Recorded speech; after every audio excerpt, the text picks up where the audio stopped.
Salam səhifənin dəyərli izləyiciləri, bu günləri sizə davalayan airfryerli soba haqqında ətraflı geniş məlumat çəkməyi düşünürəm.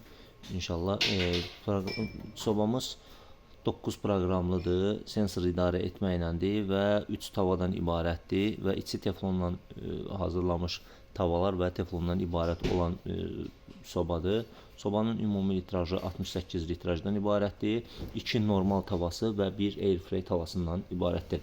Proqramlarına gəldikdə isə sobanın 9 proqramları var. Tam yaxından çəkirəm ki, tam ətraflı görə biləsiniz. 9 proqram var. Birinci proqram bütün sobalarda olduğu kimi işıqdır. Yəni işığı yandırmaq üçündür, sobanın işıqlandırılması üçündür. İkinci proqramımızda üst və alt spiralın istifadə olunmasıdır. Üçüncü proqramımız sadəcə üst spiralın istifadə olunmasıdır.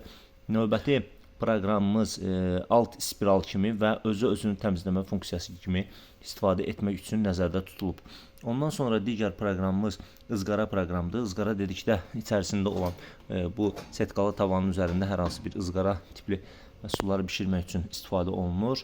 Digər ızqara proqramı və eyni zamanda fan motorunun istifadə olunmasıdır. Fan motoru bildiyimiz kimi konveksiyon rejim də deyirlər, sobanın içində olan fan motorunun istifadə olunması üçündür. Digər proqramımız üst və alt spiral və eyni zamanda fan motorun istifadəsidir. Bunu əsasən şirniyyatların bişirilməsində, şirniyyatların daha rahat köpməsində istifadə etmək üçün istifadə olunur. Ondan sonraki növbəti proqramımız əsas sual olan proqram airfryer proqramıdır. Airfryer proqramı burada proqram seçildikdən sonra bişirəcəyiniz yeməyə, şirniyyata uyğun olaraq dərəcəni buradan ayarlayırsınız. Dərəcəni seçdikdən sonra isə airfryerin öz tavasını sondan ikinci hal-hazırda qoyulduğu üçün birinci və ikinci mərhələdə istifadə etməklə airfryer kimi istifadə edə bilərsiniz. Ondan sonraki proqramımız isə buz açma proqramıdır. Buz açma proqramında isə hər hansı bir buzlanmış, donmuş məhsulu soyuducudan götürüb sobanın içərisində buz açma kimi istifadə edə bilərsiniz. Sobanın ümumi dərəcəsi 280 dərəcəyə qədərdir. 280 dərəcə maksimal dərəcəsidir və orta hissəsi bayaq qeyd etdiyim kimi sensor idarə etmədən ibarətdir.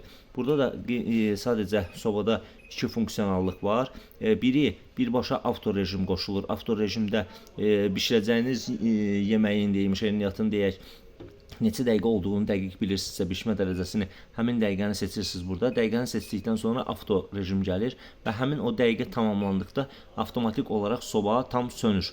Amma digər rejim var burada. Digər rejim isə budinnik rejimidir. Budinnikdə sadəcə olaraq siz budinnik'i qoşursunuz. Misal üçün olaraq 10 dəqiqə qoşduqdan sonra 10 dəqiqədən sonra soba həmin o 10 dəqiqə tamam olduqda soba siqnal verərək sizi belə deyək də çağırır ki, yəni 10 dəqiqə tamam oldu.